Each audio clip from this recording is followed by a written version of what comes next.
Pour commencer, je voudrais remercier également Monsieur le sous-préfet qui nous fait l'honneur d'être présent parmi nous ce soir, les représentants de TELT qui ont souhaité également vous faire cette information, cette réunion qui vous est consacrée pour poser un petit peu les bases et vous expliquer tous les avancées qu'il y a pu y avoir. Le tunnel Euralpin-Lyon-Turin est un projet écologique, économique et européen, engagé à la fois par la France et l'Italie. La municipalité n'a jamais été contre ce projet. Cependant, il est vrai que nous sommes fortement impactés. Vous le savez, nous sommes impactés sur le site de Saint-Félix, vers Lilaz, au Plan d'Art.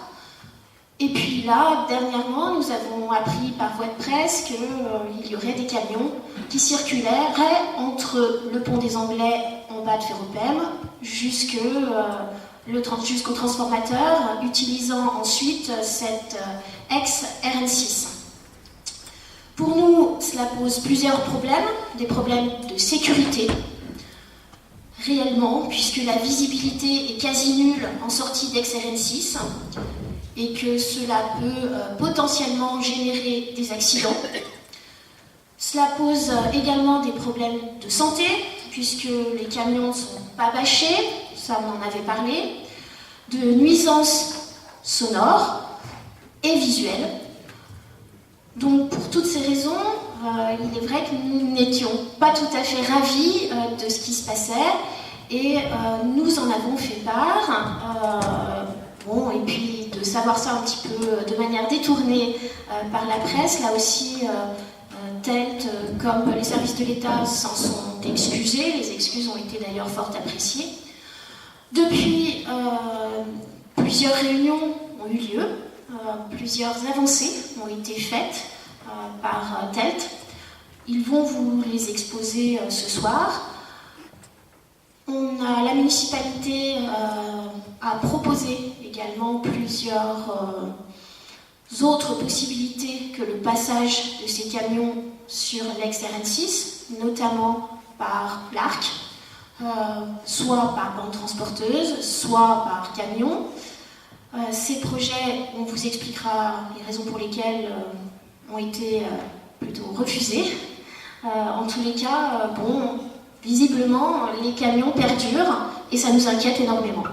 Donc, je vais laisser la parole à Xavier Darmontraille qui va vous exposer, vous exposer un petit peu les différents projets, vous expliquer plus clairement ce qu'il en est.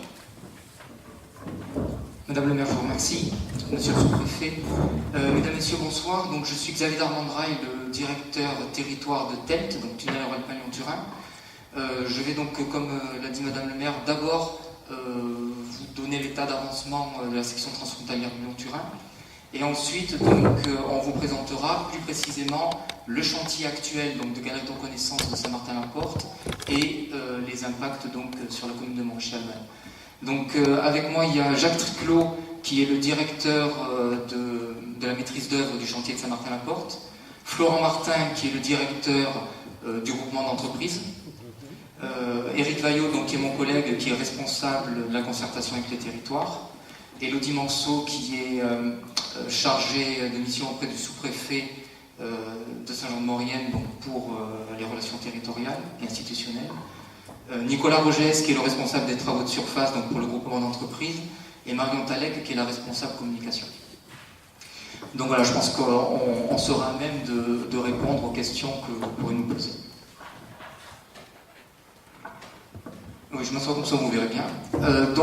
Tout d'abord, pour vous rappeler que le Lyon-Turin, dans sa partie transfrontalière, c'est une liaison entre Lyon et Turin, avec une première section donc, entre Lyon et Saint-Jean-de-Maurienne, sous maîtrise d'ouvrage du réseau ferré de France, donc une section franco-française, une section entre la basse vallée de Suse et Turin, sous maîtrise d'ouvrage des réseaux ferrés italiens, et la partie centrale, donc grisée, donc la section transfrontalière, qui est sous maîtrise d'ouvrage de Tunnel Euralpin Lyon-Turin, qui a été créé il y a un peu plus d'1 an maintenant, qui succède à Lyon-Turin Ferroviaire.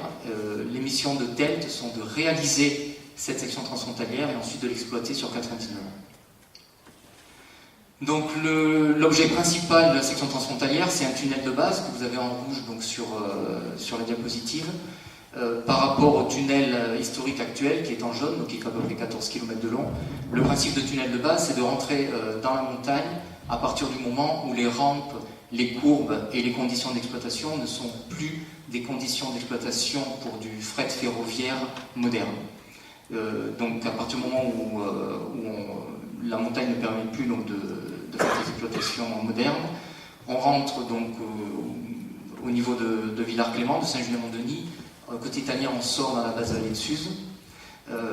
La conséquence donc d'être à la base de la montagne, c'est que le tunnel sera plus long que le tunnel historique, qui fera plus de 57 km de long.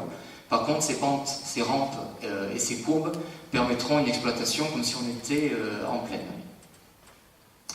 Les caractéristiques du tunnel, donc c'est un tunnel bitube, les trains ne se croiseront pas dans un tube comme c'est le cas aujourd'hui.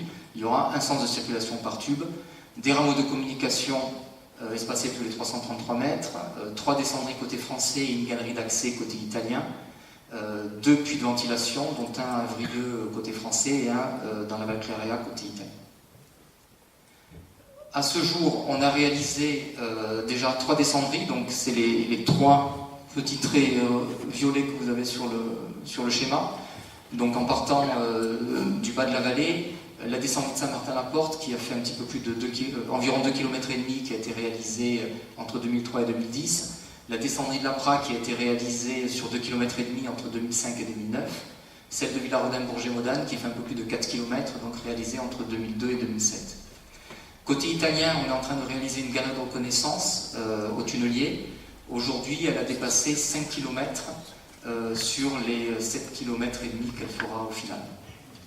Et actuellement, on est en train de réaliser côté français le dernier chantier de reconnaissance, donc c'est le chantier dont on va vous parler tout à l'heure, donc on appelle Saint-Martin 4, SMT 4, dont on voit ici une partie. Donc, on creuse une seconde descendrie au niveau de Saint-Martin-la-Porte, et l'objet principal, c'est le trait jaune, c'est de réaliser au tunnelier, dans l'axe du tube sud du tunnel de base, 9 km de reconnaissance entre le pied de la descendrie de Saint-Martin-la-Porte et le pied de la descendrie de l'Apra.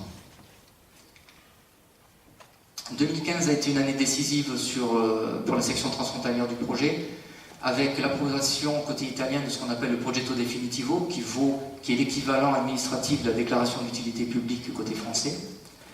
La création de TELT, donc je vous le disais, fin février. Fin février également un sommet franco-italien donc, à Paris, donc, qui a donné lieu à un nouvel accord binational qui entérinait la réalisation du projet. Fin février également, les 2 États remettaient à l'Union européenne un dossier de demande de subvention donc pour la tranche de financement 2016-2019.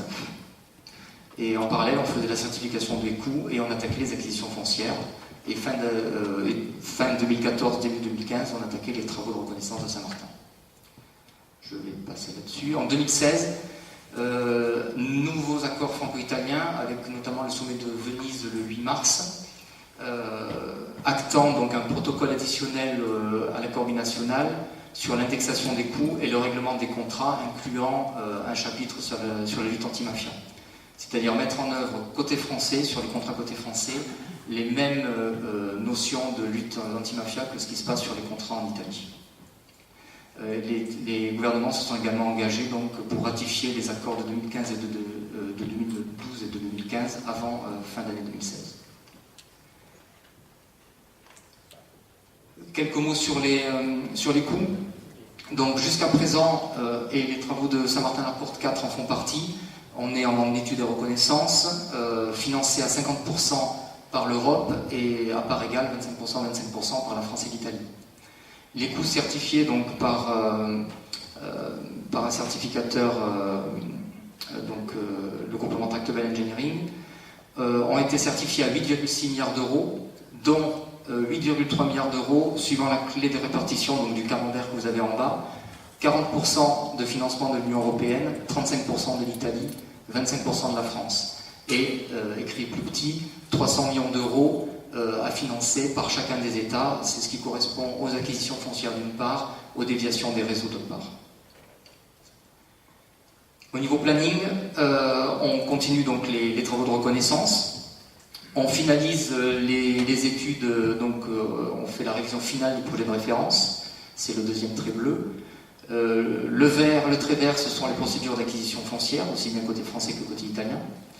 Et en 2016 et 2017, une grande phase pour TELT de lancement d'appels d'offres, d'abord de maîtrise d'œuvre et ensuite de travaux. Donc, l'objectif étant de lancer les premiers travaux à l'automne 2017 et d'ici fin 2019, début 2020, d'avoir lancé tous les fronts d'attaque du tunnel de base. Pour une fois donc, les travaux de génie civil d'équipement terminés, 1 an d'essai en tout genre et une mise en service fin 2029. Les premiers travaux préparatoires, donc je voulais vous en parler parce que ça va concerner donc, le secteur Saint-Julien-Mont-Denis, donc en face de Montrichy-Albanne. Alors pas les premiers, donc on va réaliser tout d'abord des aménagements au pied de la descente de Villarodin-Bourget, Modane et un puits au niveau d'Avrieux. Et en plus de l'alimentation électrique des chantiers, une tranchée couverte donc sous l'autoroute et sous la RD 1006 au niveau de Villars-Clément. Donc ça, c'est des travaux pour lesquels on a aujourd'hui attribué les marchés de maîtrise d'œuvre. Les maîtres d'œuvre nous aident à réaliser les dossiers de consultation des entreprises. On consultera les entreprises à partir de fin d'année, début d'année prochaine, pour des ordres de service à l'automne 2017. Je vais passer là-dessus. Un petit zoom sur, puisque bon, quand on a préparé la réunion, Madame le maire nous demandait de bien montrer ce qui se passait, je dirais, entre Trimet et enfin, le secteur Villars-Gondran du bassin de Saint-Jean-de-Maurienne et Saint-Julien-Mont-Denis. Donc là, c'est la situation actuelle. Donc en bleu, vous avez la ligne historique.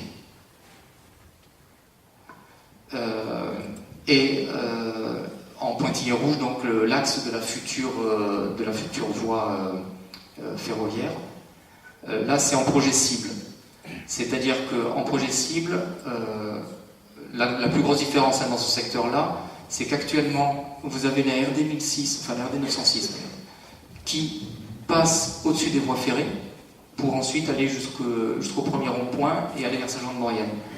Dans le projet cible, vous avez en fait un rond-point au niveau de Trimet, un passage sous les futures voies, un rond-point au niveau de la Moudon qui desservira d'une part Villars-Gondran, d'autre part Saint-Jean-de-Maurienne, et on a rajouté par rapport à ce qui avait été mis dans le dossier d'enquête publique en 2006, on a rajouté une branche au rond-point, c'est la branche sud, pour alimenter la zone d'activité, puisque ça avait été une demande qui avait été faite lors de la commission d'enquête.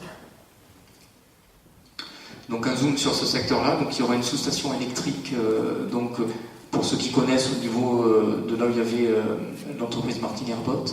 Et ici donc on a le viaduc de franchissement sur l'Arc, donc viaduc qui donnera ceci avec donc au fond le portail du tunnel de base, donc en regardant vers l'Italie. Cette photo pour expliquer pourquoi on a continué à faire des reconnaissances dans le secteur de Saint-Martin-la-Porte. Vous avez là une photo donc, du chantier de la descendrie, donc il y a quelques années, qui, dans les secteurs les plus mauvais, je dirais, géologiquement, présentait ce genre de problème, c'est-à-dire que vous avez au premier plan la section telle qu'elle était excavée, et puis au fond, au second plan, quelques semaines après, l'état de la galerie, c'est-à-dire avec un phénomène qu'on appelle les convergences, le terrain avait la fâcheuse tendance à se refermer au fur et à mesure qu'on le creusait, avec des vitesses de plusieurs centimètres par jour. Et là, on allait jusqu'à 2 mètres de fermeture sur le diamètre. C'est-à-dire on excavait 11 mètres de diamètre, et en arrière, on avait parfois moins de 9 mètres de diamètre résiduel. Donc il a fallu traiter tout ce terrain-là et poursuivre les reconnaissances. C'est l'objet donc des reconnaissances que nous présenterons Jacques Tréclos et Florent Martin. Voilà. Je ne sais pas si on va peut-être enchaîner et on prendra toutes les questions peut-être à la fin. Pour vous rappeler que si vous voulez plus d'informations, on a un site internet et on a également un très joli centre d'exposition à Modane. Alors, présentation technique, un petit film donc un petit film du chantier. C'est raté.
Voilà, comme ça vous avez un aperçu du chantier tel qu'il est.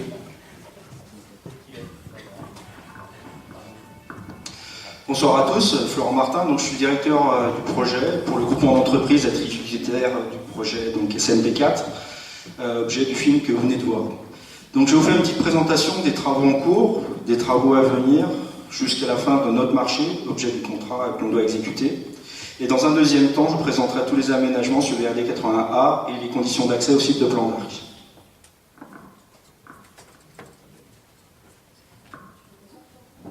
Ça, je vais le manipuler directement.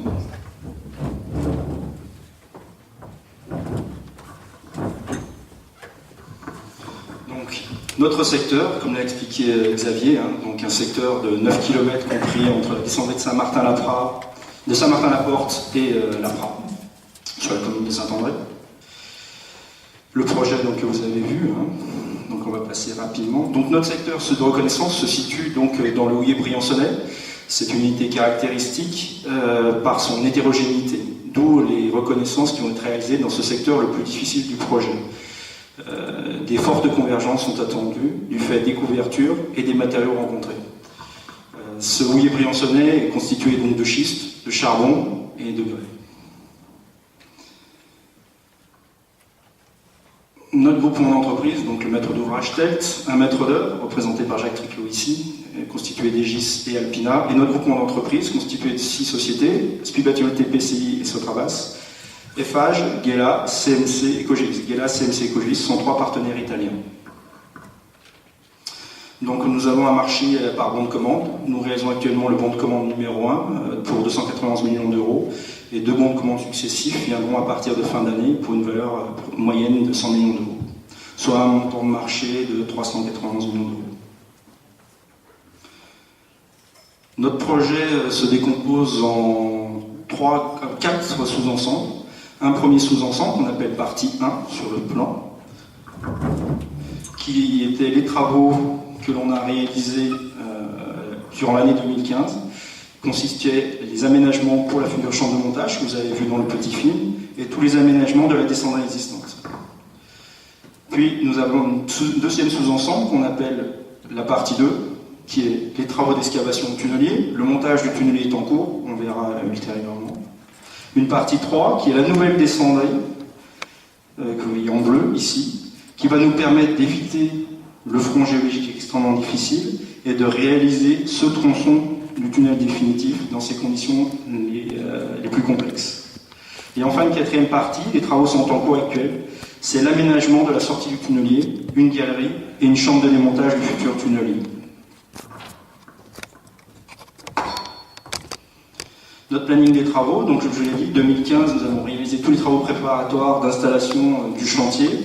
Nous avons réalisé la partie 1, l'aménagement de la galerie existante.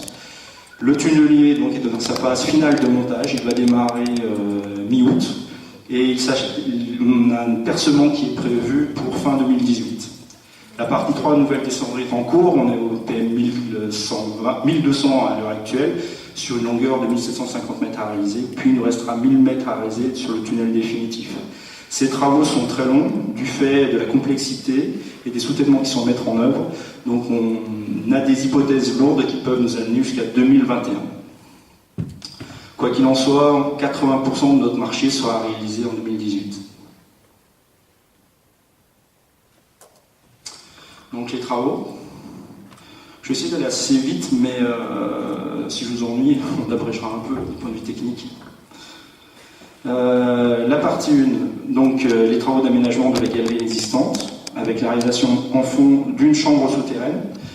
Cette chambre souterraine a été réalisée dans des conditions géologiques assez difficiles. Vous la voyez, elle est entièrement cintrée. Elle a une section de 450 mètres carrés et fait 45 mètres de long. Les travaux que l'on réalise sont, du fait des convergences, nécessitent des soutènements et des formes circulaires permanentes. Ces formes circulaires que vous voyez permettent des reports de contraintes et qui nous permettent de stabiliser les galeries réalisées. Notre tunnelier, donc c'est un tunnelier d'un diamètre de 11,26 m. C'est un tunnelier dit roche dure, c'est-à-dire qu'il n'y a pas de racleur. La roche est excavée par la contrainte que l'on applique sur la roche via des molettes. Donc l'effort appliqué contre la roche se traduit par un effort transversal qui la fait éclater. Alors l'approvisionnement de notre tunnelier a débuté fin janvier, a été stoppé pendant la phase des vacances scolaires de février et a repris en mars. Nous avons terminé nos convois exceptionnels majeurs. Il nous reste 2 convois qui vont arriver cette fin de semaine. Ce sera les 2 derniers. Et il nous restera quelques camions de matériel dit classique. En tout, ce sera 80 camions qui ont alimenté le chantier pour permettre le montage de ce tunnelier, qui pèse 2600 tonnes. Donc là, vous voyez quelques vues du montage du tunnelier en cours en caverne. Ce montage sera terminé aux alentours de mi-juillet. Puis une phase de test qui va durer 1 mois et un démarrage qui est prévu mi-août. L'usine à moussoir, donc le tunnelier avance avec des anneaux qui sont posés dans sa jupe, qui permettent d'être en permanence en sécurité. C'est donc un anneau béton constitué de 7 éléments de grande dimension et un petit élément qu'on dit clé. Ces éléments donc en béton sont fabriqués à proximité immédiate du chantier. Il n'était pas prévu qu'on les réalise sur ce site. Ça a été une solution qui a été mise en place avec toutes les administrations et tous les acteurs locaux dans le cadre d'un projet d'insertion pour permettre un emploi local favorisé. Donc sur la commune de Saint-Martin-la-Porte, nous avons trouvé un site, l'ancienne scierie, qui, avec de nombreux aménagements, a permis d'accueillir cette usine. À ce jour, nous avons réalisé 880 anneaux. Il faut que l'on ait une grande quantité d'anneaux d'avance, car l'usine ne produit pas autant d'anneaux que le tunnelier en pose. Donc il nous faut à peu près 1 an de production pour permettre d'éviter que le tunnelier s'arrête. Actuellement, il y a 55 personnes qui travaillent hors encadrement, car nous ne travaillons que sur une période de 16 heures par jour. À compter de fin d'année, nous travaillerons 20 heures sur 24 et l'effectif est environ 90 personnes. La partie 3, donc un des objets essentiels de nos travaux, donc la descendrie existante, qui a été réalisée avant, et ce fameux front géologique extrêmement complexe qui a amené des convergences supérieures à 1 mètre. Donc nous, actuellement, nous réalisons cette descendrie. Nous avons passé le hameau de la Porte et nous nous dirigeons vers le futur axe du tube sud. Nous sommes environ à cette position, à 1200, sur les 1700 à réaliser. Puis une fois que nous sommes rencontrés le tube sud, en fonction des conditions géologiques effectives, nous allons redimensionner les soutènements et nous allons revenir en direction de la chambre de montage du tunnelier. Donc c'est ce tronçon de travaux dans cette zone géologique extrêmement complexe qui va prendre entre 1 et 3 ans en fonction de ce qui est effectivement rencontré.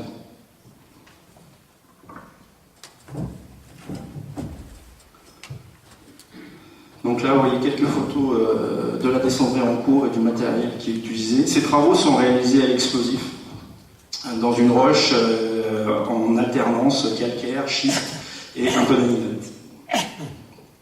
L'anhydrite, c'est le matériau blanc que vous voyez dans les carrières le long de notre. La partie 4, donc là aussi, c'est des travaux qui sont réalisés à l'explosif, à l'identique de ce qui a été réalisé pour la réalisation de la descendrie de l'APRA. Donc on réalise une galerie qui va permettre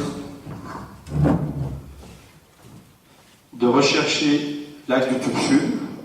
Nous avons déjà réalisé cette galerie, nous amorçons l'entrée dans cette chambre de démontage. Cette chambre de démontage est d'une section équivalente à la chambre de montage, elle fait 450 mètres carrés de section, mais elle est un peu plus courte. Elle fait 30 mètres. Le tunnelier, quand il sera arrivé à la fin de ces 9 km, sera soit démonté, évacué, soit reconditionné, pour soit repartir pour une autre longueur, soit pour être évacué, revenir au point de départ. Le tunnelier qu'on utilise a une section supérieure aux sections qui devraient être utilisées ultérieurement parce que notre zone est tellement complexe que le maître d'ouvrage a prévu de mettre un deuxième anneau béton ultérieur à nos travaux. Alors que les conditions géologiques après notre projet devraient permettre de passer avec des tunneliers de diamètre inférieur, donc au coût bien inférieur. Donc là, vous avez quelques vues de la partie 4, toujours avec des cintres métalliques. Les couvertures géologiques sont importantes et nécessitent donc des soutènements très conséquents. Donc la dimension environnementale du projet est très importante, puisque toutes nos actions sont liées à la biodiversité, au contrôle de l'air, donc tous les rejets de gaz, les vibrations, on contrôle systématique de toutes les vibrations, donc ça concerne les travaux qui sont réalisés à l'explosif, notamment sur la commune de Saint-Martin-la-Porte, l'état des lieux et des milieux aquatiques, bien sûr, une insertion paysagère, la valorisation obligatoire des blés, c'est-à-dire une identification des matériaux pour permettre leur réemploi futur. Et enfin, une maîtrise acoustique de tous nos travaux. Tous ces aspects sont gérés avec des prestataires extérieurs qui nous accompagnent. Alors le transport des matériaux, c'est la partie qui vous intéresse essentiellement. Donc nous avons 4 sites de dépôt. Comme je vous l'ai dit, nous avons une obligation d'identifier nos matériaux. On distingue deux types de matériaux, des matériaux dits réutilisables et des matériaux non réutilisables. Pour nos travaux, les matériaux sont réutilisables uniquement en termes de pour des remblais et en termes de matériaux d'apport liés à des travaux de terrassement. En aucun cas on pourra fabriquer des bétons avec nos matériaux, du fait de leur nature chimique. Donc c'est notre indicateur est la teneur en charbon. En fonction de cette teneur, les matériaux sont dits non réutilisables, donc ils vont sur des sites de dépôt dits définitifs. Ces deux sites de dépôt définitifs sont le site de Babylone. Actuellement, il est terminé, il avait une capacité de 110 000 m3, nous sommes en phase de végétalisation. Et le deuxième site de dépôt définitif est donc le site de Plan d'Arc, avec une capacité d'accueil de 1,5 million de m3. Nous avons deux sites dits provisoires pour les matériaux qui seront réutilisables à l'échelle du projet. Ce n'est pas des matériaux réutilisables à notre échelle, mais c'est à l'échelle du projet général. Donc vous avez le site de Saint-Félix et le site d'Ilaz, chacun avec leur propre capacité. Nous allons extraire 1 500 000 m3. Donc si vous faites l'addition, vous verrez qu'on ne remplira pas les sites qui nous sont proposés.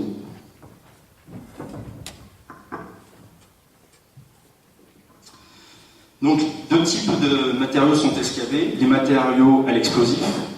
Donc, matériaux explosifs, c'est des matériaux avec une granulométrie très hétérogène, avec des blocs qui peuvent faire jusqu'à 1 mètre, 1,50 m, des petits blocs. Ces matériaux doivent être évacués uniquement par camion. Et nous avons deux types. Donc, ces matériaux représentent environ 500 000 m3 sur les 1,5 million que j'ai évoqués. Et nous avons 1 million de mètres cubes qui seront excavés au tunnelier. Les matériaux issus du tunnelier, c'est des matériaux qui sont calibrés. Du fait de la répartition de nos molettes, on a des matériaux qui sont compris toujours dans une tranche moyenne, on va dire, de 20 cm. Cette granulométrie maîtrisée permet le transport par un convoyeur. Donc nous avons déployé un convoyeur donc, depuis le tunnelier. Donc on va avoir au point le plus long 9 km en tunnel, 2,5 km pour remonter en surface et 2,5 km à l'extérieur. On a cherché le plus loin possible sur différents sites avec la solution convoyeur. La solution convoyeur à l'extérieur est une solution très complexe pour passer, traverser des vallées, traverser des ouvrages autoroutiers, traverser les voies ferrées. Après expertise donc, dans tous les différents tracés possibles et imaginables, la solution finale qui a été retenue, la seule qui était réalisable à notre échelle, était donc de privilégier le site de Saint-Félix pour réaliser le tri des matériaux. C'est-à-dire que les matériaux qui seront excavés au tunnelier sont identifiés de façon automatique par colométrie, granulométrie sur la bande, et on distingue donc les matériaux réutilisables et non réutilisables. Ces matériaux, quand ils arrivent sur le site de Saint-Félix, sont séparés de façon automatique. Donc nous avons deux paquets de matériaux. Les matériaux dits réutilisables resteront sur le site de Saint-Félix et iront sur le site de l'APRA par voie routière, donc par l'axe RN6. Et les matériaux dits non réutilisables iront sur le site de Plan d'Arc par l'axe RN6. Donc là, vous voyez des photos du convoyeur qui a été installé jusqu'au site de Saint-Félix. Et là, vous voyez les sauterelles qui vont permettre la séparation des matériaux et qui vont donc réaliser nos différents paquets. Cette installation, historiquement, était prévue sur le site, aurait pu être installée sur le site de Plan d'Arc. Alors, le site de Plan d'Arc, pourquoi le choix par camion et non du convoyeur sur ce segment du tracé? Donc on a utilisé plusieurs variantes de convoyeurs. On s'est heurté à des gros problèmes techniques. Le premier, c'était la traversée du Rieu Sec, donc avec ses valaves torrentielles qui nécessitaient de portée extrêmement importante, sans possibilité d'appui intermédiaire. Une deuxième, qui est la proximité de la voie ferrée au niveau de la RD81A. Donc on voit la zone donc, qui concerne, ici nous avons l'arc, la voie ferrée, et la bande convoyeur aurait dû passer dans l'axe de la route. Donc avec une charpente métallique qui aurait dû passer de part et d'autre, donc avec son impossibilité donc, du fait de la proximité des bandes caténaires. La possibilité était un appui éventuel dans le lit de l'arc, mais pareil là, avec ses impossibilités du fait donc, des variabilités des crues de l'arc. Troisième point, donc c'est les berges le long de l'ex RN6, sur tout son tracé jusqu'à Plan d'Arc. Après, pour la partie côté Saint-Julien, il y avait une impossibilité parce qu'elle est entièrement construite. Donc avec cette addition de contraintes, comme l'a dit Madame le maire, nous avons malgré tout réalisé de nombreuses réunions donc, avec la commune de Saint-Julien, qui étaient les principales impactées à l'époque. Mais nous n'avons pas maîtrisé les invitations non plus. Tiens, on s'est excusé sur le sujet. Nous avons proposé à toutes les étapes du projet, toutes les recherches techniques qui pouvaient être imaginables. La solution XRN6 a été portée par la commune de Saint-Julien, puisqu'elle ne faisait pas partie des différentes solutions qui ont été vues. Quoi qu'il en soit, cette solution a été mise en place aussi avec les collectivités d'administration pour permettre aussi l'emploi du RUSEC, le RTM, EDF, et permettre aussi la recherche d'une solution malgré tout optimale. Le deuxième point, c'est une adaptation des rythmes de transport que nous avons mis en place pour permettre aussi d'acheminer ces matériaux uniquement pendant les journées travaillées. À l'inverse, on a un convoyeur qui travaille 7 jours sur 7, 20 heures sur 24.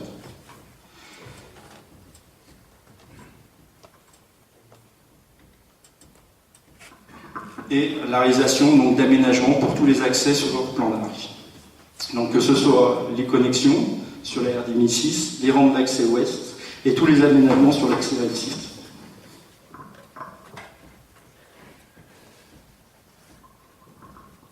Donc actuellement nous réalisons les bretelles d'accès à plan d'arc par la RD 1006.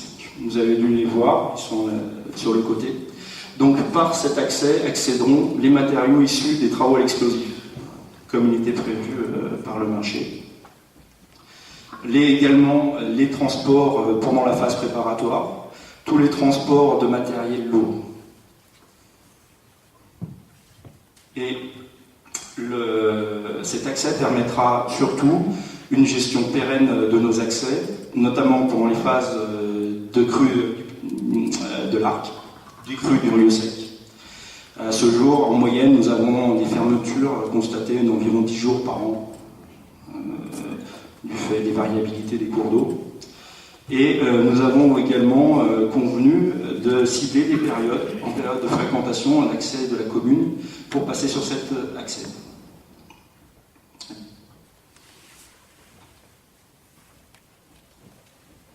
Les aménagements du site avant de venir sur votre secteur, on terminer sur le côté ouest. Donc tous les aménagements qui seront réalisés en extrémité du site de plan d'Arc.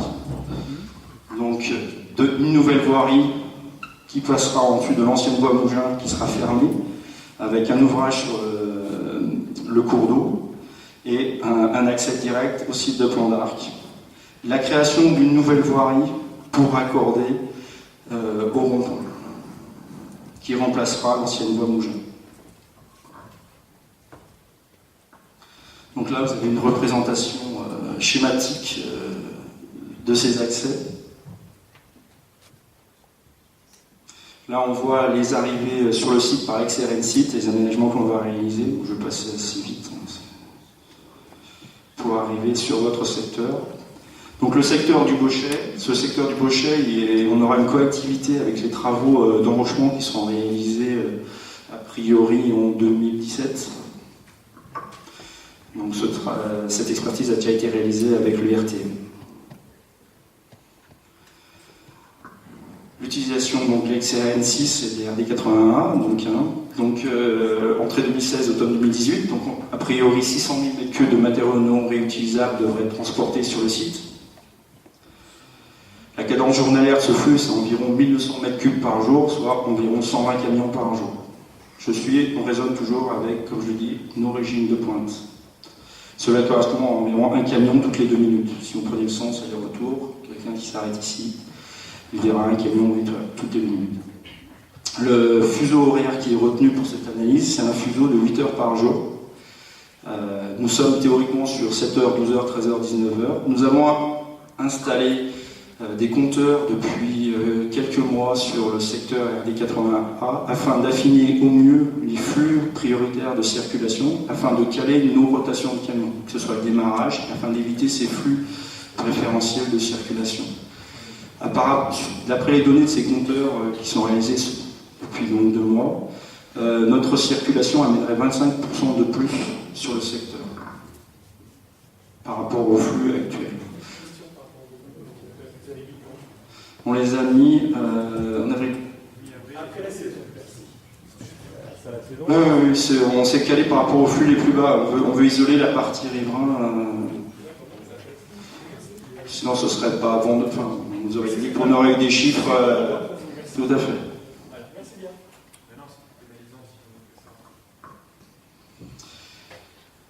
Donc, la signalisation qui a été discutée et le choix final qui a été retenu, plusieurs aspects sont entrés en compte. Il y a l'aspect actuel, avec l'usine Ferropem et ses conditions d'accès actuelles aussi, indépendamment de notre circulation et un aspect plus pérenne sur le secteur.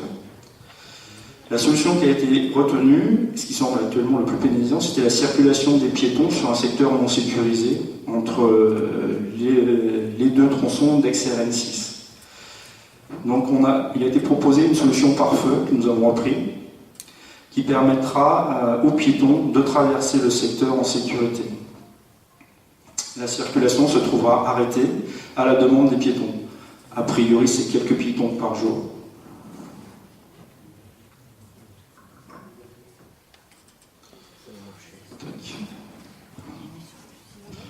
Donc là, on voit les vues des 2 côtés. Là, on est depuis notre chantier, on regarde en direction de Saint-Jean. Là, vous avez une représentation en plan du balisage qui sera mis en place et des aménagements voiries qui seront réalisés. Donc là, on vient depuis la commune de Saint-Julien. Là, en direction de la commune de Montchalman. On va y avoir un élargissement de chaussée qui sera réalisé pour permettre un déport de la chaussée et permettre d'augmenter la visibilité du poids lourd. Parce que à l'heure actuelle, comme l'a dit Madame le maire, on a très peu de visibilité puisque le virage tourne immédiatement. Donc on désaxera cet axe pour permettre aux camions de se retrouver dans l'axe à l'arrêt en pleine visibilité par rapport au flux de circulation. Donc les flux d'arrêt des camions, la logique est que tous nos camions s'arrêtent par stop, la circulation prioritaire étant la circulation normale Saint-Julien-Montérégie.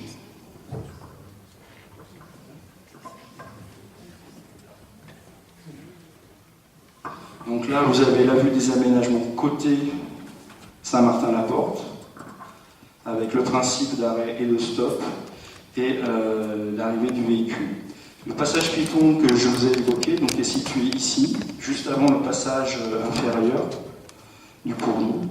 Les piétons arrivent par l'accotement qui est large côté Saint-Julien, appuient sur le bouton de feu, commande de feu, automatiquement s'enclenchera un feu rouge, le véhicule s'arrêtera qui est dans cette direction ici, le véhicule qui vient depuis ce tronçon-là s'arrêtera ici. Le piéton, le temps a été calculé à 45 secondes pour permettre à la personne de traverser. En sens inverse, le piéton qui vient depuis Montréchalban, le cycliste, le feu d'appel sera ici, le bouton d'appel, qui permettra d'arrêter la circulation en même temps ici, et à la personne de traverser. Pareil, dans un temps sécurisé.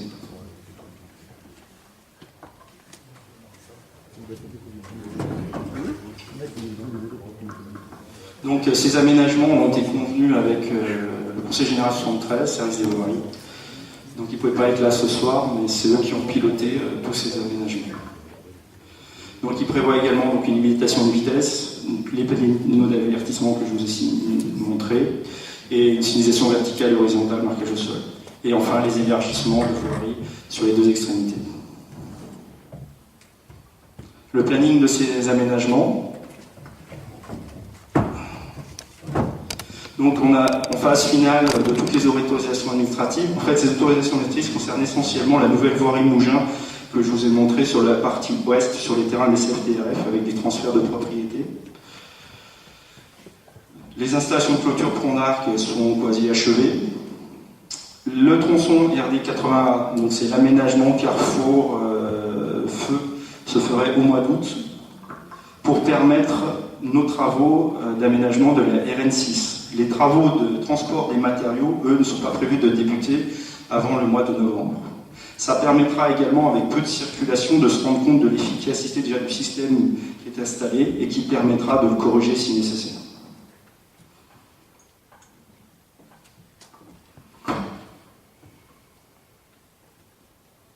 Donc un petit zoom sur le site de Plan d'Art, qui est son projet d'aménagement global. Donc dans une première phase, il y aura 300 000 m3 qui seront déposés, qui feront tout le fond de forme de la plateforme, avec des créations de bassins de décantation qui vont permettre de concentrer les eaux, qui nous permettront de faire un arrosage permanent. Alors, c'est comparable aux systèmes qui sont installés sur les parcs à bois, mais nous, c'est plus une polymérisation plus fine que l'on fait, pour éviter de générer de la boue. Nos différents bassins, puis une deuxième phase de mise en œuvre, la partie bleue qui correspond, qui peut monter jusqu'à 500 000 m3 de matériel. Donc on aura, à la fin de notre marché, nous serons à peine à 50% de la capacité d'accueil de ce site. Nous avons choisi également une phase segmentée des déboisages. En effet, le projet initial prévoyait un déboisage complet du site de Plan d'Arc. Nous allons procéder à uniquement un déboisage de la partie basse pour nos premiers 300 000 m3 qui vont nous amener jusqu'à mi-2017.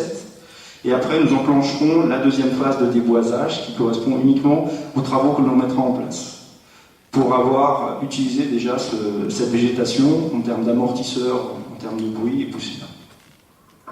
Parce que même si on a des procédés par arrosage, etc., il y a énormément de vent sur le site et qui sont difficilement maîtrisables. Là, vous avez vu une 3D du site dans ces différentes phases d'aménagement. Alors, je pense que ces différentes phases d'aménagement concerneront le projet global et non pas notre marché.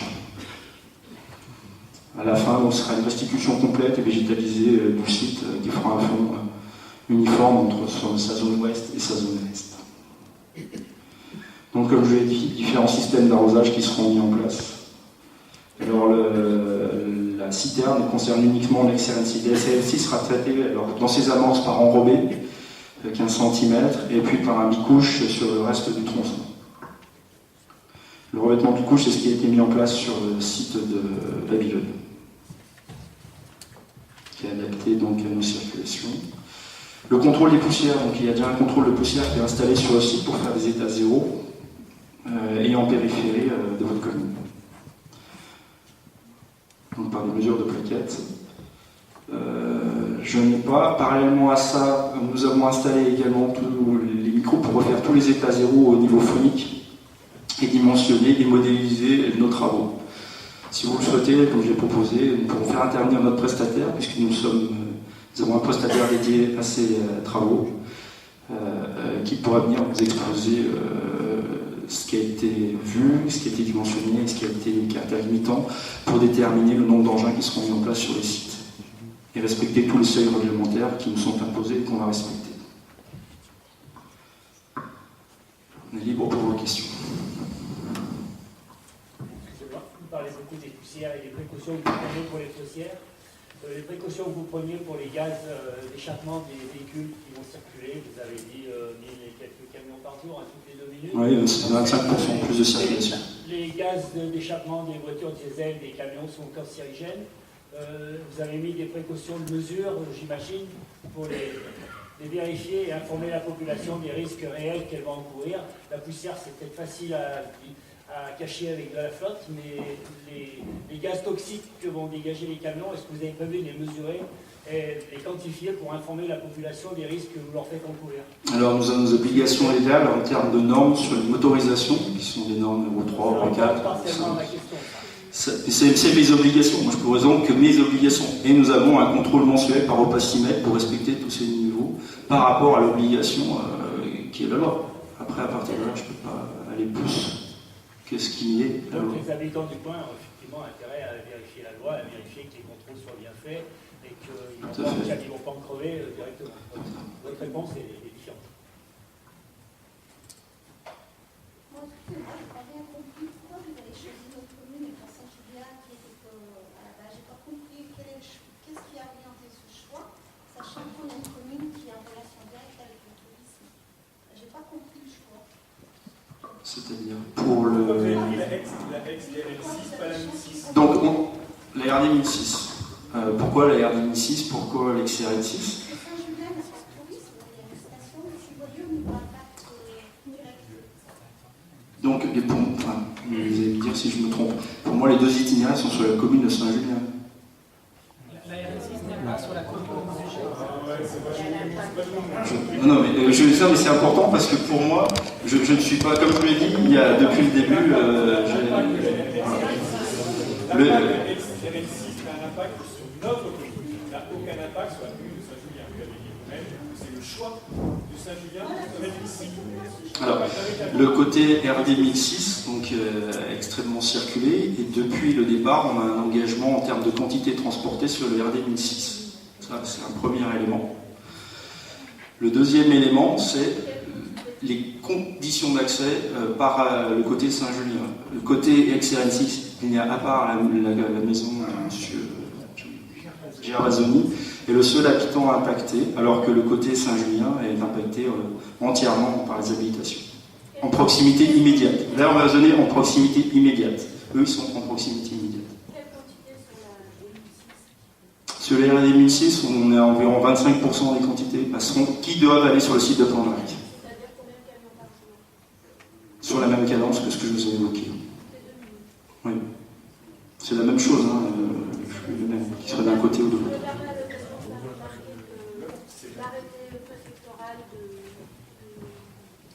circulation, de modification de circulation sur les freins polaires, il n'existait pas affiché. Violation de la loi. Non, c'est déjà vu en réunion en sous-préfecture. Je vais te faire OPEM, secrétaire du CHSCT. Vous dites qu'il y a des habitations à Saint-Julien, mais il y a aussi des habitations au Brochet. Vous allez passer sur l'ancienne route. Je n'arrive pas à comprendre votre raisonnement, il faut m'expliquer. Alors, il y a des habitations à Saint-Julien, il y a un lotissement où vous allez passer sur l'ancienne route, il n'y a pas d'habitation. On s'est déjà parlé à la sous-préfecture de ça, mais je crois qu'on est déconnecté.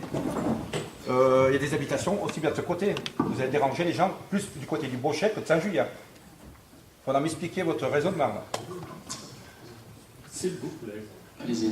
Vous avez mis un transporteur pour venir jusqu'à Saint-Félix. Depuis là-haut, pourquoi vous ne mettez pas un transporteur qui se trouve vers le pont des Anglais? Le pont des Anglais, c'est le pont qui vient d'usine de Montricher. Vous avez un petit air-plein, vous mettez un transporteur qui peut se fixer dans le mur qui soutient la route. Vous allez jusqu'au transformateur. Et de ce transformateur, vous descendez 300-400 mètres. Vous avez sous la voie ferrée un tunnel qui est peut-être caché maintenant. Mais je me rappelle, en étant gamin, on y passait. Vous faites passer votre transporteur et vous atterrissez au plan d'arc et vous gênez personne. Alors, nous avons étudié cette variante. Ça s'est étudié.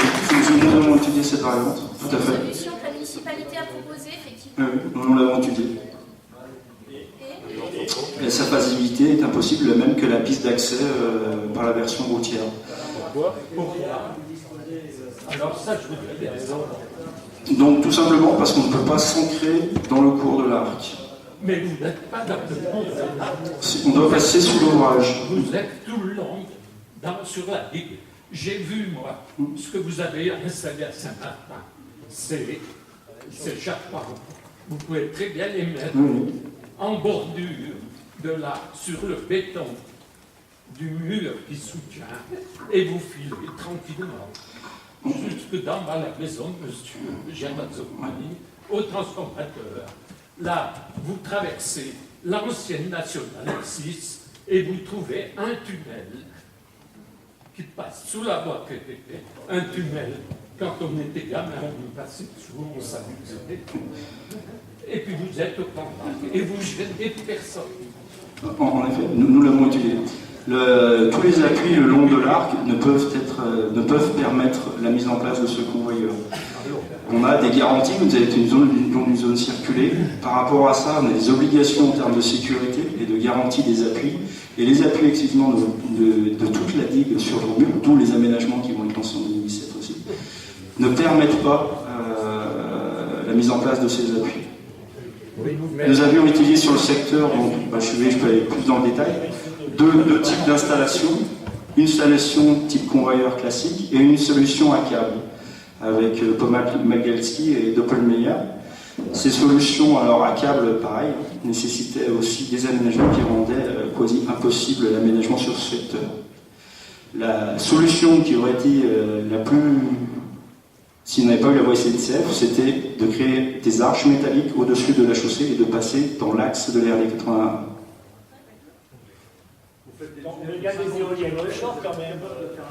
Les éoliennes, elles sont en pleine mer. Alors moi je comprends pas bien le... Oui, ce sera faisable à l'échelle du chantier définitif. Les délais d'instruction par la SNCF pour permettre notre installation d'un convoyeur à proximité des containers nécessitent plus de 2 ans d'études. La SNCF.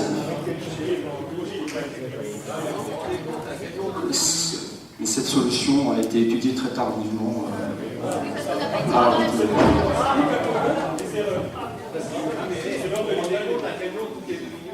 le tourisme à la saison des Caraïbes, avec des gens qui travaillent à Vichinette, avec tout le monde qui passe par ici, sachant que le route des Villars-Grand, la route elle est large comme ça, et les cars, les enfants ou quoi que ce soit du bien, ils vont faire comment pour passer là?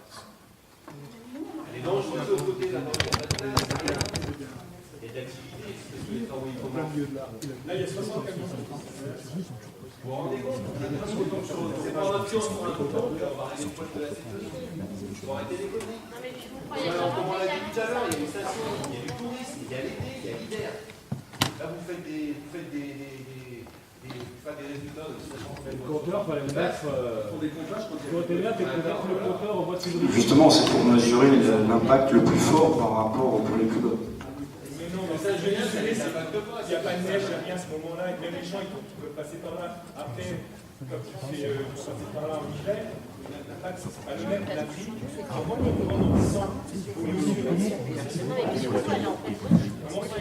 Je trouve ça bien dommage qu'on se batte pour savoir qui doit récupérer les nuisances, combien et le gaucher, et dire que non, le gaucher c'est pas ça maladie ou bien. Je pense qu'il faudra tous s'unir quand on est en train de pourrir la vallée et de pourrir la vie pour 20 ans. Je pense que si les gens étaient plus conscients de ce qui allait arriver pendant 20 ans, on n'en serait pas à savoir s'il faut passer la route là.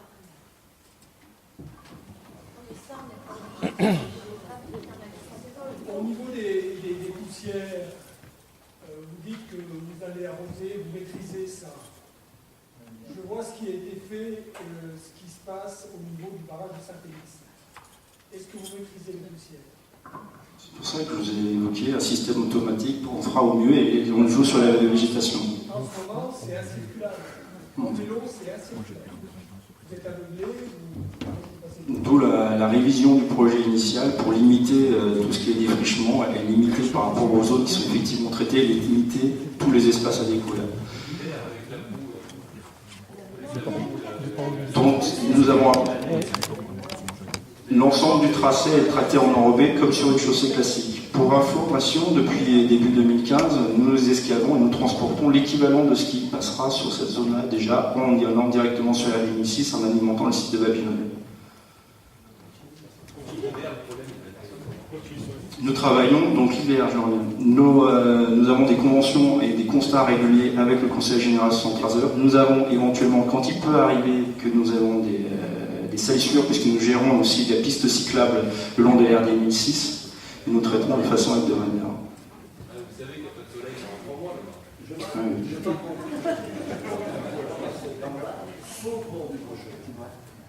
Tout simplement pour les règles de crue et de passage libre. Extrêmement puissante. Tout à fait. Et moi, la puissance de cette administration-là, j'ai eu des problèmes avec elle, j'en suis amer. Je vous cite 2 cas pour pas m'utiliser la parole. Il y a 2-3 ans, le ruisseau de Saint-Martin-la-Porte est plus gros. Il a poussé l'arc sur notre île, ça a creusé notre île et on a notre assainissement qui passe juste dessus. J'ai rouspété, ni peu ni assez, jusqu'au jour où j'ai pris le taureau par les cornes, j'ai dit, messieurs, je vous emmerde, je prends une pelle et à nos frères, aux frères de la commune, on a travaillé une journée, on a remis le lac dans son lit. La deuxième opération qui est encore plus grave, avec eux toujours, c'est la digue sous Brochet. La digue sous Brochet, je me suis bagarré pendant 3 ans pour demander qu'un rideau de pale planche soit fait devant la digue. 3 ans. J'ai reçu l'autorisation 3 ans après, au mois d'avril, en disant, d'accord, mettez vos pales blanches, je n'avais jamais demandé des sous, mettez vos pales blanches, mais à une condition que vous ne touchiez pas la zone humide, c'est-à-dire que vous ne devez absolument pas toucher le lit de l'arc. J'en faisais mon affaire. Le résultat, pendant que je me suis amusé à demander des devis au mois d'avril, pour 3 ans après, le prix était le même, l'arc est venu gros et le tiers de la digue sous le Brochet est parti. C'est pour ça que je vous dis, cette administration, je pense que de temps en temps, il faudrait peut-être passer outre en disant, il y en a assez, on passe. Maintenant, je m'intéresse au sous-préfet, je pourrais dire qu'on n'a pas le droit de le faire. Ça me appartient pas depuis là. Voilà. Je confirme, monsieur le maire, effectivement, j'ai dit dans le cadre du contrôle de légalité qui est le mien, il n'y a pas le droit, effectivement, de passer outrepasser la réglementation en matière de loi sur l'eau. Voilà, point final. Donc, voilà. Et mon rôle, monsieur le maire, et je dis aussi à madame le maire, je le dis à tous les élus de la vallée, mon rôle, c'est effectivement essayer de trouver des solutions, mais moi, je ne peux pas. Vous n'avez pas demandé au sous-préfet, aux représentants de l'État sur le territoire, d'outrepasser la réglementation en matière de loi sur l'eau. Ça n'est pas possible. Ce sont les lois qui sont votées par le Parlement. Ce n'est pas le rôle du sous-préfet d'outrepasser ces réglementations. Moi, j'ai pris on m'a pas mis en prison. Et si on avait laissé faire, le travail aurait été fait, la vie sera encore.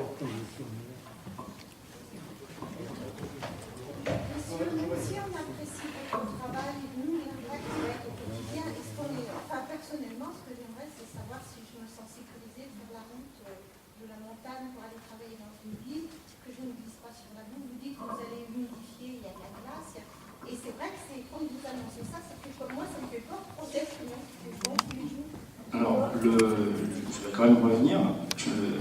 Malgré tout, c'est pas notre premier chantier. On travaille en milieu urbain, on travaille essentiellement en milieu urbain. On a fait de nombreux projets dans la vallée, de travaux souterrains également. En effet, on fait des travaux qui sont importants. On va faire 1 500 000 m3. Il y a 450 personnes qui travaillent 7 jours sur 7, 24 sur 24. Ce n'est pas des travaux qui se font sans gel, sans impact visuel. Mon travail, c'est de les minimiser, c'est de les rendre le plus acceptables possible. C'est de faire en sorte que nos travaux qui sont ici sont acceptables. Moi, mon travail, c'est ça. Après, évidemment, ça reste des travaux majeurs à l'échelle nationale, voire européenne. Donc, en aucun cas, on pourra venir. C'est trouver des chemins qui sont les meilleurs pour insérer ce projet dans la vie de tous les jours. Alors, il fallait nous laisser un chemin. Vous voyez ce que je veux dire? Vous avez raison de dire qu'il fallait nous en laisser un. oui, mais enfin, nous, comme je vous le dis, nous ne sommes pas sur des solutions arrêtées. Si on trouve une meilleure solution dans les mois qui viennent, si l'imagination, c'est pour ça qu'on veut faire cet aménagement assez rapidement en termes de tests. D'abord, ce ne sera pas nos véhicules qui le testeront, ce sera l'usine Ferropem avec ses circulations, ce sera des gens, peut-être qu'on amènera des aménagements par rapport à tous ces systèmes-là. Actuellement, on utilise essentiellement les RD 1006, ça se passe bien, très bien. Mais nous avons déjà cette partie-là. Il y a quand même une logique pour être au moindre mal. On n'est pas contre quelqu'un pour quelqu'un. On est une logique qui est la balance du moindre mal pour l'ensemble. On a cette prétention-là d'avoir un peu une vision un peu globale. Je ne vous dis pas que c'est plus pour favoriser quelqu'un. C'est des discours que je n'ai pas.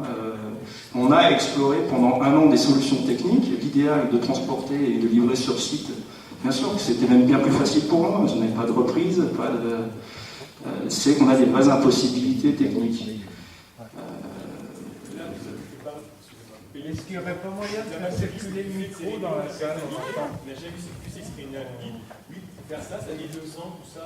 Oui, on aurait été dès le départ invité, membres de ces réunions, on aurait pu faire ces propositions, on aurait pu étudier sur 2 ans. Là, on est mis quasiment devant le fait accompli. Et c'est ça qui est gênant aussi. En tant qu'élu, je trouve ça très gênant de n'avoir pas été consulté. J'ai été élu, effectivement, comme l'ensemble du conseil municipal, pour défendre les intérêts de la population de notre commune, les intérêts de la station. Là, je m'en fiche quelque part, vous me dites, oui, global, c'est un projet européen. c'est bien, européen, tant mieux, ça crée d'emplois. On n'est pas contre ce projet. Nous, on est contre la façon que c'est mené par rapport à notre commune, la façon qu'on a été sorti des négociations. On n'a même pas été invité, excusez-moi, de toute façon, on n'a pas été invité. Là, on est revenu sur 2 dernières réunions, à peu près. Voilà. Et derrière, nous, on vous propose des solutions qui sont faisables. Vous nous dites non. Bon, la bande traçante, bon, le SNCF, le RD1006, ben non, il y a des habitations là-bas. Nous aussi, on a des habitations. Nous aussi, il y en a des gens qui sont impactés. Voilà. Vous faites des mesures de camions, effectivement, un camion toutes les 2 minutes, c'est assez. Vous vous amusez à la compter, tout à l'heure, le camion, il passe. Hein, c'est 90 décibels. 90 décibels, vous savez ce que c'est, hein, effectivement, 90 décibels, c'est un sèche-cheveux. D'accord? C'est le bruit d'un sèche-cheveux dans une petite pièce. Ça va passer comme ça. Moi, j'habite là-bas. D'accord? J'habite directement sur la route. Super. 17h du matin, je vais bien m'amuser. Le seul jour où je ne pose pas. C'est super. Merci. Hein? Ouais, oui, moi je travaille, d'accord, le vendredi, peut-être que les jours de la semaine, je ne vais pas travailler. Je mets tous les jours à 5h, peut-être qu'il y a des jours où je vais peut-être me reposer. Voilà, donc c'est pour ça. Vous payez un petit peu S'il vous ce qui plaît, s'est passé avant. pouvez-vous me préciser quelque chose?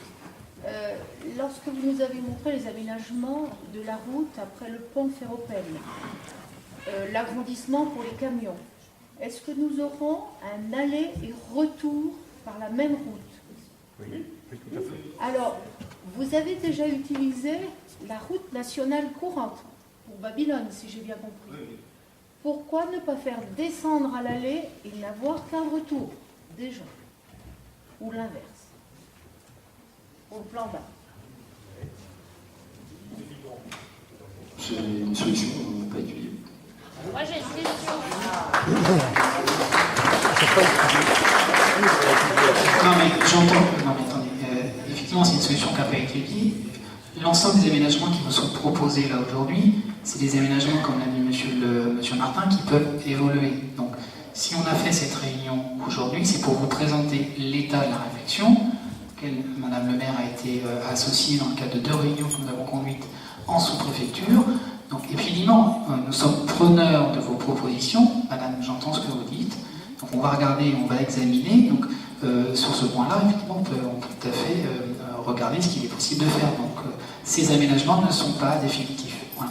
C'est des propositions qui ont été faites depuis 2 mois, travaillées avec le conseil départemental, sur lequel on a progressé, parce qu'on est parti effectivement quasiment d'une page blanche. Donc, on a essayé de progresser au fur et à mesure, avec également Ferropem et l'usine Ferropem, le comité d'entreprise.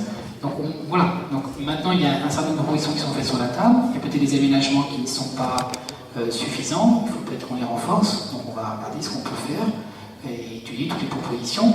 Simplement la proposition de la bande transporteuse, je le redis, techniquement, c'est une des premières propositions qui a été étudiée. Vous imaginez bien que même pour un chantier de ce type-là, l'objectif c'est d'avoir effectivement une circulation 7 jours sur 7 des matériaux sans interruption. Une circulation par camion, c'est une circulation beaucoup plus compliquée à organiser pour un chantier de ce type-là. Donc si on avait pu mettre la bande transporteuse, on l'aurait mise. Voilà, je vous le dis très clairement. J'ai fait faire des études par la DDT, très précises sur ce sujet-là, avec la résistance notamment des digues, qui ne peuvent pas résister à ces ponts qui sont placés sous la bande transporteuse. C'est ces arceaux métalliques que vous avez, que vous voyez depuis l'autoroute. Voilà. Donc, et puis deuxièmement, la bande transporteuse, je ne l'ai pas dit, mais c'est une bande transporteuse qui fonctionne 24 heures sur 24, 7 jours sur 7, ce que vous n'aurez pas avec les camions, parce que ça fonctionne du lundi au vendredi uniquement, et bien évidemment hors période nocturne. Voilà, donc c'est quand même aussi, alors certes c'est des nuisances d'un autre type, mais c'est bien pas la même nuisance aussi qu'une bande transporteuse. Une bande transporteuse, il faut savoir que c'est aussi des nuisances sonores, même si on fait tout pour les contrôler, c'est aussi des nuisances sur le parcours. C'est pas grave, si vous le direz. Pardon, monsieur? Si c'est pas grave, il y aura le bruit de vous qui va il faut la même bande désamblée, pas tout en haut. Vous venez de Saint-Martin. Mais j'ai bien compris, monsieur, mais j'ai parfaitement compris votre description. Très bien.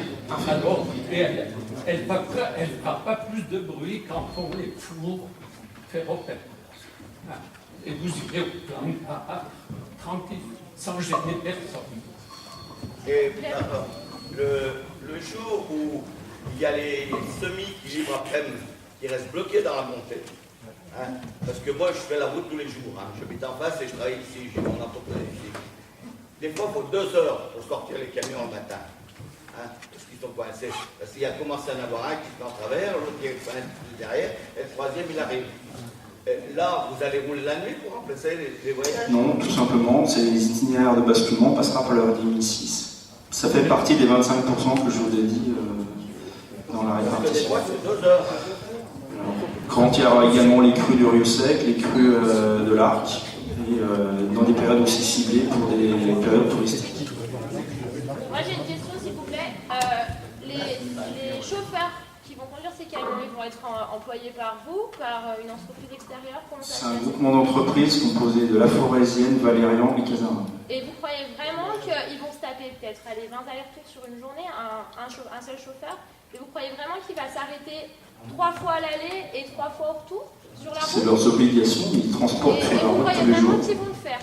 C'est des professionnels. Actuellement, on n'a aucun problème. Je suis d'accord avec vous, c'est des professionnels, mais ils sont quand même humains, et moi je demande à voir franchement. Parce que le stop avant le pont des Anglais, le stop au bout de la route, s'il y a un piéton qui passe, bah laissez tomber là, ils vont jamais s'arrêter 3 fois vos chauffeurs. Ouais, ça veut dire qu'ils brûleront 2 feux rouges, ils brûleront un stop, voilà, donc ils enfreindront le code de la route. Il y aura quelqu'un pour contrôler? Mais absolument, voilà, là-dessus, on a parlé avec Madame le maire. On renforcera le contrôle des contrôles routiers sur ces zones-là. C'est déjà des éléments que j'ai transmis à la commandante de compagnie de Saint-Jean-de-Maurienne. Donc on renforcera ces éléments de contrôle sur ces zones-là et sur cette portion des 200 mètres. Absolument. Mais si vous, évidemment, vous dire qu'un jour un camion ne brûlera jamais le stop, je ne peux pas vous le garantir. Maintenant, on est quand même sur une portion de code de la route. C'est des camions avec des chauffeurs qui sont professionnels, qui savent strictement la réglementation à respecter, et si on met en place ces dispositions, c'est justement pour permettre de traverser des piétons en toute sécurité. Je mets un bémol. Moi, je mets un bémol. Le sous-préfet, vous m'avez dit en sous-préfecture, vous êtes garant de la sécurité et de la santé des gens. Moi, je mets en doute vos paroles, je vous l'ai dit à la sous-préfecture, parce que ce que vous mettez en place pour moi, là avec vos feux, pour moi, c'est rien du tout, c'est nul. Parce que s'il y a un car qui arrive par le pont en dessous de la voie ferrée, un quart d'enfant ou d'adulte, hein, et qu'il y a un camion qui ne s'arrête pas, on verra la surprise. Vous m'avez dit que vous êtes garant de la sécurité. Vous m'avez dit pendant les réunions qu'on a le sous-préfecture. Voilà. Alors maintenant, je veux que vous soyez, vous me certifiez. Je confirme, monsieur, je suis garant de la sécurité. Mais je demande à voir, parce que la sécurité que vous avez mis là, pour moi, c'est... Moi aussi, je fais la sécurité dans mon travail. Là, pour vous, je trouve que votre sécurité, elle n'est pas du tout. Elle est trop légère. Il faudra qu'on en reparle, si vous voulez, mais elle est trop légère. Un camion toutes les 2 minutes, ce que je souhaite, c'est qu'il n'y ait pas d'accident mort d'enfants ou d'enfants. Parce que là, c'est que le chantier là, pourra être bloqué. Vous savez, les anciens sur cette ligne-là, ils ont arrêté les Allemands pendant la guerre. Les pieds qui étaient passés dans des mois. Moi,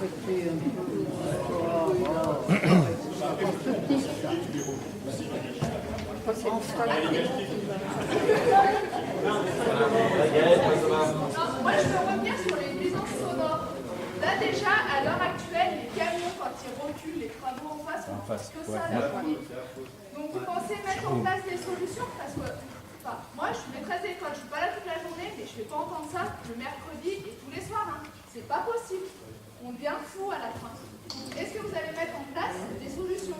Alors, il y a un point que je n'ai pas abordé avec vous. Si on avait mis en place, quand je dis la solution que l'on considère la plus optimum, si on avait mis en place un système par convoyeur, c'est-à-dire l'installation qui va être installée à Saint-Félix, elle devait être mise sur le site de Plan-d'Arc, nécessitait à temps plein sur le site, 7 jours sur 7, un dumper, voire 2 dumpers, pour redistribuer tous les matériaux qui sont alimentés en continu. Plus de pousseurs, le fait que l'on ait une livraison directe, c'est le même système qui est fait actuellement sur le site d'Ilas, réduit plus de 30%, voire 40% le nombre d'engins sur le site, puisqu'on fait une alimentation directe sur le site de dépôt. Vous dire que, bien sûr, il y a des bruits de moteur. Les véhicules qui sont équipés là-bas, ils n'ont pas de billes de recul. Ils ont des billes de recul. Non, mais c'est les chenilles. On les entend toute la journée. Hein. Dès le matin à 7h, on est réveillé. Hein. Moi, je travaillais en poste. Hein. Je peux vous dire que le matin à 7h, ça me réveille.